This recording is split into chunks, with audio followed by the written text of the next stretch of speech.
ഇപ്പോൾ ബി അശോക് അല്പസമയം മുമ്പ് മാധ്യമങ്ങളോട് സംസാരിച്ചു. അദ്ദേഹം പറയുന്നത് സർക്കാർ മറുപടി അനുസരിച്ച്, അതായത് കോടതിയിൽ സർക്കാർ കൊടുക്കുന്ന മറുപടി അനുസരിച്ചാണ് ഇനി കാര്യങ്ങൾ തീരുമാനിക്കുന്നത്.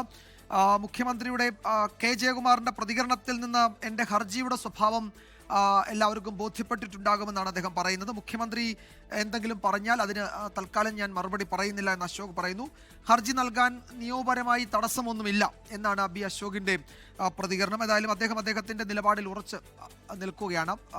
അദ്ദേഹത്തിന്റെ പ്രതികരണം ലഭ്യമായിട്ടുണ്ട്. അതിലേക്ക് ഈ പറയുന്ന Travancore Cochin Hindu religious institution act 1950 4-11 വകുപ്പുകൾ ഉപയോഗിച്ചാണ് മെമ്പർ പ്രസിഡന്റുമായിട്ട് നോട്ടിഫൈ ചെയ്തിരിക്കുന്നത്.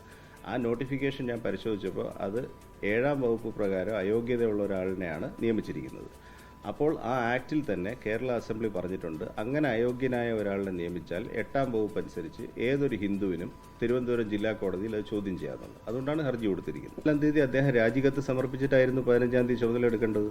അതിന് തടസ്സമൊന്നുമില്ലല്ലോ. IMGയിൽ അദ്ദേഹത്തെ തുടർന്ന് ആര് വരുമെന്നുള്ളത് അദ്ദേഹമല്ലല്ലോ നിശ്ചയിക്കേണ്ടത്. അതിൽ അദ്ദേഹത്തിന് എന്ത് ചുമതലയാണുള്ളത്? ലോകത്തെവിടെയായാലും ഏത് സമയത്തും 24 വാർത്തകളും ഓഗ്മെന്റഡ് റിയാലിറ്റി പാക്കേജുകളും എക്സ്പ്ലെയിനറുകളും വിശദമായി കാണാൻ ഞങ്ങളുടെ യൂട്യൂബ് ചാനൽ നിങ്ങൾക്ക് സബ്സ്ക്രൈബ് ചെയ്യാം.